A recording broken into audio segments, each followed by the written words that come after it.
নমস্কাৰ সকলোলৈ দেশৰ ৭৫তম স্বাধীনতা দিৱসৰ আন্তৰিক অভিনন্দন জ্ঞাপন কৰিছোঁ। আজি দেশৰ ৭৫তম স্বাধীনতা দিৱসত আমি মন প্ৰাণে আমাৰ বীৰ শ্বহীদসকলক যিসকলৰ বাবে আমি স্বাধীনতা লাভ কৰিলোঁ তেওঁলোকক মন প্ৰাণে সুঁৱৰিছোঁ। আৰু আজি দেশৰ ৭৫তম স্বাধীনতা দিৱস উপলক্ষে মই বীৰ শ্বহীদসকলৰ সুঁৱৰি এটা দেশপ্ৰেমমূলক কবিতা লিখি উলিয়াইছোঁ আৰু সেই কবিতা আজি মই আপোনালোকৰ আগত দাঙি ধৰিছোঁ। তেনেহ'লে আহক পলম নকৰি মোৰ অকণমানি চেষ্টাটোৰ অলপ তাৰ পৰা ৰস বিচাৰিবলৈ চেষ্টা কৰোঁ।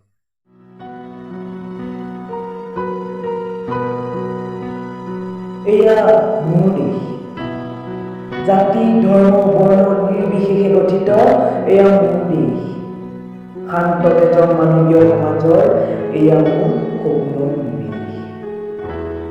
তাহানিৰ ৰাজতান্ত্ৰিক ৰাজ্য আজি মোৰ গণতান্ত্ৰিক দেশ, মানৱীয় উত্তেজনাপূৰ্ণ জগতোজ্জ্বল অন্তৰৰ নিৱেশ এয়া মোৰ দেশ।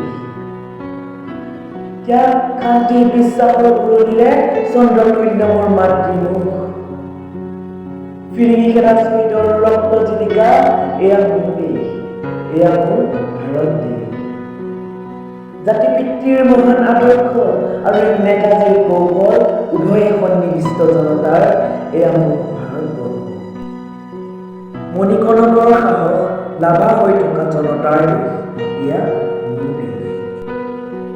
তাহানিৰ শাসক জাতি ভাৰতৰ সৌন্দৰ্যৰ বোকাটোৰ আজিও, শক্তি সৌন্দৰ্য আদৰ্শৰ স্থলী এয়া মোৰ দেশ, এয়া মোৰ